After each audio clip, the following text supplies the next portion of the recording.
Di sini saya akan menguji normalitas dan homogenitas varians dengan metode ANOVA. Langsung saja, di sini saya punya data yaitu nilai siswa kelas 1, 2, dan 3. Lalu untuk input data ke program SPSS, kita harus membuat kategorisasi data.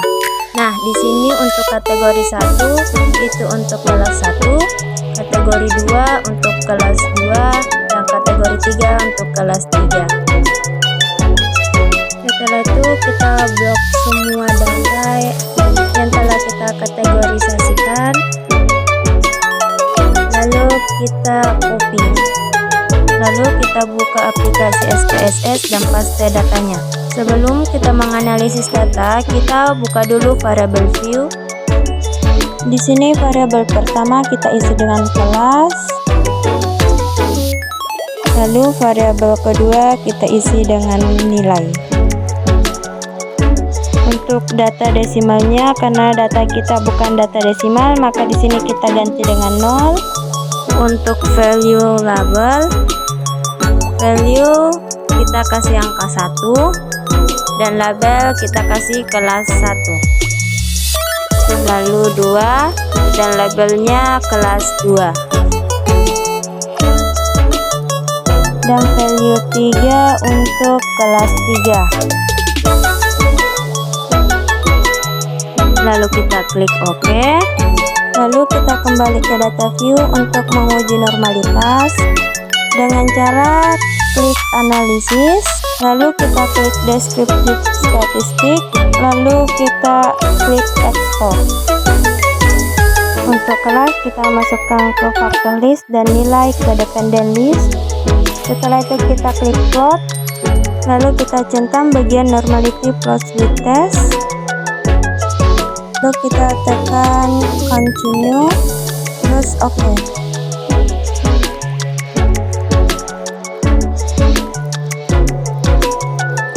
Nah, di sini bisa kita lihat nilai signifikat kelas 1 itu 0,982, untuk kelas 2 0,779, dan untuk kelas 3 0,994.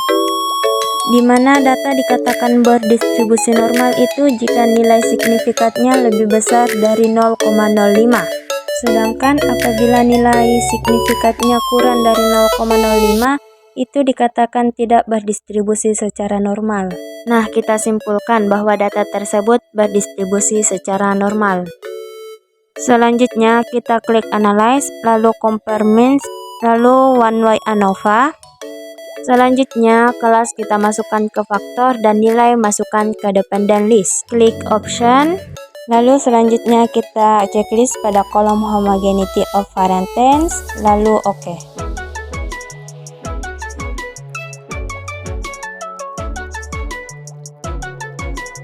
Bisa kita lihat di sini ada test of homogeneity of variance dan ANOVA.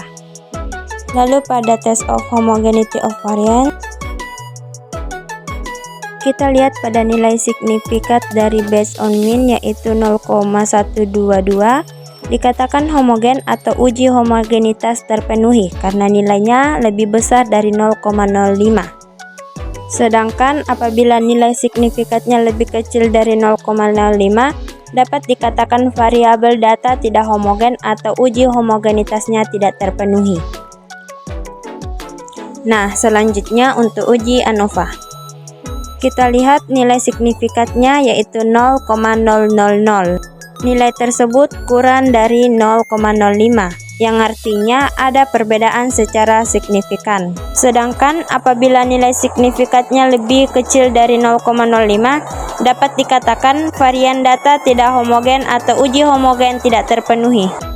Selanjutnya, kita gunakan post of test atau uji lanjut untuk mengetahui apakah ada perbedaan signifikan tiap kelompok. Kita klik Analyze, terus Compare Means, lalu One Way ANOVA, lalu Post Host, checklist pada kolom Bonferroni karena data kita homogen. Sedangkan apabila data kita tidak homogen bisa di checklist pada Games Hall, lalu Continue dan OK. Nah, di sini sudah muncul output dari post host test atau uji lanjut. Dapat kita lihat nilai signifikan pada tabel, yaitu lebih kecil dari 0,05, di mana kriteria pengujiannya yaitu apabila nilai signifikan p-value lebih kecil dari 0,5, itu artinya ada perbedaan secara signifikan. Sedangkan apabila nilai signifikannya itu p-value lebih besar dari 0,5, artinya tidak ada perbedaan secara signifikan. Jadi dapat kita simpulkan ada perbedaan secara signifikan di semua kelompok.